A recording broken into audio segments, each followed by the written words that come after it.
We'll toss the coin, heads is the call.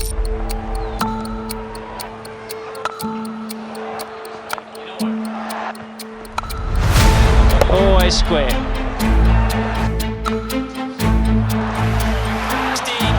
ODI hundreds for Herschel Gibbs, but his job's not over yet. जब south Africa के इस खिलाड़ी ने नशे में खेल दी एक ऐसी पारी जो क्रिकेट इतिहास की सबसे खतरनाक पारियों में से एक मानी जाती है और जिसने अनबीटेबल मानी जाने वाली वर्ल्ड चैंपियन ऑस्ट्रेलिया के घमंड को चूर चूर कर दिया। 12 मार्च 2006 जोहान्सबर्ग का वॉन्डरर्स स्टेडियम। धूप चमक रही थी, हवा में एक अजीब सी एनर्जी थी और दुनिया सोच भी नहीं सकती थी कि आज क्रिकेट हमेशा के लिए बदलने वाला है। ऑस्ट्रेलिया और साउथ अफ्रीका की टीमें आमने सामने थी और दोनों ओडीआई सीरीज के फाइनल मैच को जीतने के जज्बे से मैदान पर उतरी थीं, क्योंकि 5 मैचों की सीरीज में दोनों टीमों ने ही 2-2 मैच जीते थे। मतलब जो जीतेगा वही चैंपियन। दोस्तों, ये वो दौर था जब ऑस्ट्रेलिया को दुनिया की सबसे खतरनाक टीम माना जाता था, क्योंकि तब Ricky Ponting, Adam Gilchrist, Michael Hussey, Andrew Symonds, Brett Lee जैसे महान खिलाड़ी इस टीम का हिस्सा हुआ करते थे, जिनमें से अगर कोई एक भी अपनी पर आ जाए तो अकेले पूरी टीम को मैच जिताने की ताकत रखता था। सीरीज के फाइनल मैच में टॉस हुआ। ऑस्ट्रेलिया ने टॉस जीता और कप्तान पॉन्टिंग ने बैटिंग चुनी। उनके चेहरे पर एक कॉन्फिडेंट सी मुस्कान थी, क्योंकि वो जानते थे कि वॉन्डरर्स की छोटी बाउंड्रीज और हाई एल्टीट्यूड में बॉल हवा में उड़ती है और रुकती नहीं। पॉन्टिंग को पता था आज एक बड़ा रिकॉर्ड बनने वाला है। ऑस्ट्रेलिया के लिए पारी की शुरुआत की एडम गिलक्रिस्ट और साइमन कैटिच ने, और आप यकीन नहीं करोगे, पहले ही ओवर में गिलक्रिस्ट ने शॉन पॉलक को स्क्वायर लेग के ऊपर से पुल मारा, जो सीधा छक्के में तब्दील हो गया। इस एक शॉट से ही ऑस्ट्रेलियन टीम की स्ट्रैटेजी साफ हो गई थी। आज वो रुकने वाले नहीं है। एडम गिलक्रिस्ट लगातार बड़े शॉट्स खेल रहे थे और 10 ओवर के बाद स्कोरबोर्ड पर 80 रन जुड़ चुके थे। ऑस्ट्रेलियन कप्तान रिकी पॉन्टिंग ड्रेसिंग रूम में रिलैक्स होकर कॉफी पी रहे थे और कैमरा ने उनका हल्का सा स्माइल कैप्चर किया, जैसे कोई प्लान परफेक्ट दिशा में जा रहा हो। लेकिन 16वें ओवर में जब साउथ अफ्रीकन कप्तान ने गेंद रॉजर टेलीमाकस को दी तो उन्होंने अपने ओवर की दूसरी गेंद पर ही खतरनाक गिलक्रिस्ट 55 रन बनाकर आउट कर दिया। साउथ अफ्रीकन खिलाड़ी जोरदार जश्न मना रहे थे, क्योंकि वो इस विकेट की अहमियत जानते थे। खैर, उन्हें क्या मालूम था, गिलक्रिस्ट के बाद जो बल्लेबाज मैदान पर आने वाला है वो तो उनसे भी एक कदम आगे निकलेगा और सबको धूल चटा देगा। मैं बात कर रहा हूं रिकी पॉन्टिंग की, जिन्होंने शुरुआत में सधी हुई बैटिंग की, जिससे साउथ अफ्रीकन खिलाड़ियों को लगा कि पॉन्टिंग दबाव में है, लेकिन यही उनकी सबसे बड़ी भूल थी। पॉन्टिंग ने धीरे धीरे अपनी रफ्तार पकड़ी और जैसे ही सेट हुए, गेंदबाजों पर टूट पड़े। 21वें ओवर में उन्होंने टेलीमाकस पर 3 चौके जड़े। 26वें ओवर में कैलिस पर लगातार 2 छक्के और अगले ओवर में 1 छक्का और 2 चौके। ऑस्ट्रेलिया लगातार रन बनाती जा रही थी और उधर दक्षिण अफ्रीका को डेस्परेटली 1 विकेट चाहिए था। नितिनी गेंदबाजी करने आए और 31वें ओवर में साइमन कैटिच 69 रन बनाकर आउट हो गए। साउथ अफ्रीका के लिए थोड़ी राहत।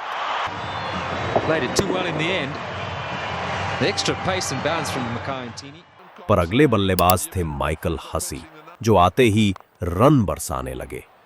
दूसरी ओर पॉन्टिंग अब पूरी तरह सेट थे और सिर्फ 73 गेंदों में सेंचुरी पूरी कर ली। Shot from Mark Barcher. Ricky Ponting has got 3 figures. It has not been referred. Magnificent stuff from Ricky Ponting. Absolutely outstanding. अब मैच वीडियो गेम जैसा लग रहा था। 40 ओवर में स्कोर था 301 रन पर 2 विकेट। क्राउड डिसबिलीफ में क्लैप कर रहा था।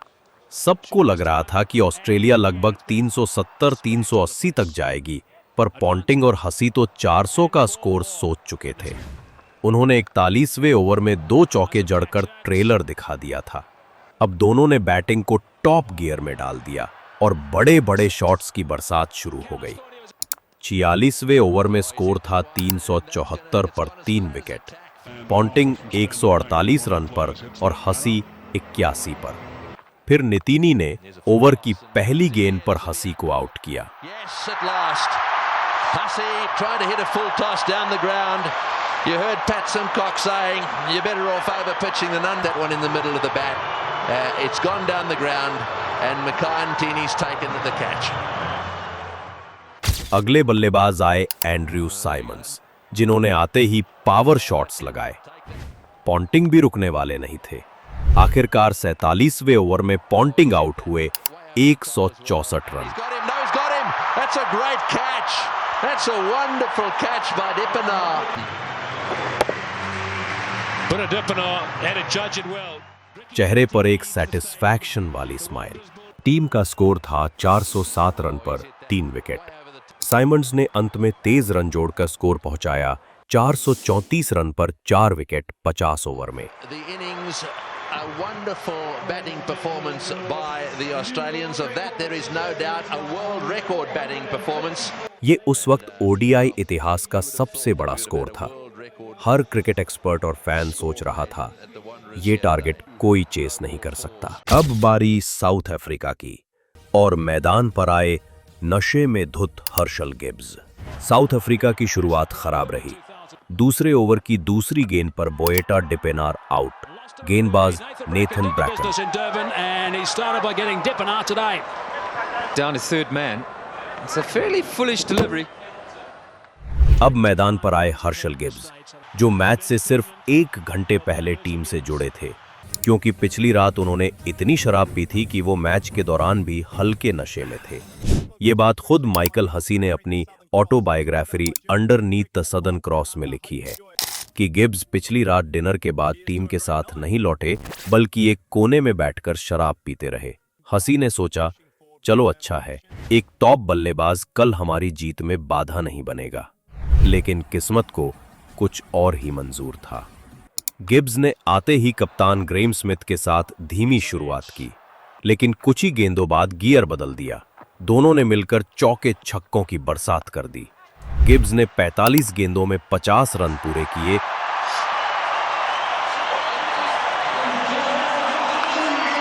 50 for Gibbs. Just 46 deliveries. और स्मिथ ने 33 गेंदों में अपनी 50। Muscled to bring up 50. 15 over के बाद स्कोर था 120 रन पर 1 wicket.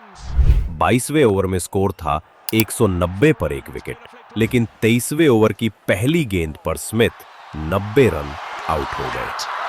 Now is that the turning point? Look at the delight on Michael Clarke's face and more importantly Michael Hussey's taking it straight to अब सबको लगा कि south Africa पर दबाव बढ़ेगा, लेकिन गिब्स तो अपने नशे वाले फेयरलेस मूड में थे। वो एक के बाद एक धमाकेदार शॉट्स खेलते रहे और 69 गेंदों में अपनी सेंचुरी पूरी कर ली। ODI hundreds for Herschel Gibbs, but his job's not over yet. 31वें ओवर तक स्कोर था 286 रन पर 3 विकेट। अब चाहिए थे 19 ओवर में 151 रन। एबी डिविलियर्स थोड़ी देर टिके, Oh, what a shot. What a shot. फिर आउट हो गए। No, he's hit that. It's in the air. This is going to be caught. Will it be caught? Yes, he's gone. Gibbs ने खेल जारी रखा और 111 गेंदों में 175 रन बनाकर ब्रेट ली की गेंद पर In catch the out air, किया। and that's it. Well, I'm afraid to say that section of the party has come to an end. Gibbs के आउट होते ही पूरा स्टेडियम सन, सबको लगा अब साउथ अफ्रीका हार जाएगा। जैक कैलिस ने थोड़ी उम्मीद जगाई, मगर वो भी 21 गेंदों में 20 रन बनाकर Brilliant आउट catch. हुए। Andrew Simons is an outstanding fielder. Effortless and taking that return catch. The end of Callis. अब चाहिए थे 50 गेंदों में 87 रन। क्रीज पर थे जस्टिन कैंप और मार्क बाउचर। बाउचर लगातार बड़े शॉट्स खेल रहे थे, जबकि कैंप भी अच्छे टच में थे। Great shot. Wonderful shot. फिर कैंप आउट हुए। In the air, out. Got him. Big wicket. Campers chopped it straight to backward point. और मैदान पर आए वांडरवाट, जिन्होंने आते ही 18 गेंदों में 35 रन ठोक दिए। अब चाहिए थे 18 गेंदों में 30 रन। बाउचर ने 48वें ओवर में 2 चौके मारे और टेलेमैकस ने भी 1 चौका। स्कोर था 422 रन पर 7 विकेट। अब चाहिए थे 12 गेंदों में 13 रन। 49वें ओवर की दूसरी गेंद पर 8वां विकेट गिर गया। No, it's going to be short. Oh, it's a great catch. Wonderfully taken. अब जहां साउथ अफ्रीका को जीत के लिए 4 गेंदों में 2 रन चाहिए थे, वहीं ऑस्ट्रेलिया को जीत के लिए सिर्फ 2 विकेट। गेंद थी ब्रेट ली के हाथ में। ओवर की तीसरी गेंद पर एंड्रू हॉल का विकेट गिरा। मैच फिर फंस गया। He's out. That's the last thing they wanted. He's out. अब आए मखाया एंटनी। उन्होंने शांति से 1 रन लिया और स्ट्राइक दी मार्क बाउचर Oh, को। he's got a single. He's got it to third man. Right, now then. अब चाहिए थे 2 गेंदों में 1 रन। ब्रेटली दौड़े, गेंद फेंकी, बाउचर ने मिडॉन के ऊपर शॉट खेला, बॉल सीधी बाउंड्री के पार। साउथ अफ्रीका ने न सिर्फ ये मैच जीता, बल्कि 438 रन बनाकर क्रिकेट इतिहास का नया वर्ल्ड रिकॉर्ड बना डाला। ये सिर्फ एक मुश्किल जीत नहीं थी। साउथ अफ्रीका ने इस जीत के साथ ऑस्ट्रेलिया के घमंड को भी तोड़ दिया। ये वो मैच था जिसने क्रिकेट इतिहास में एक नई कहानी लिख दी, जिसे आज भी हर क्रिकेट फैन और शायद खुद ऑस्ट्रेलियाई खिलाड़ी भी कभी नहीं भूल पाएंगे।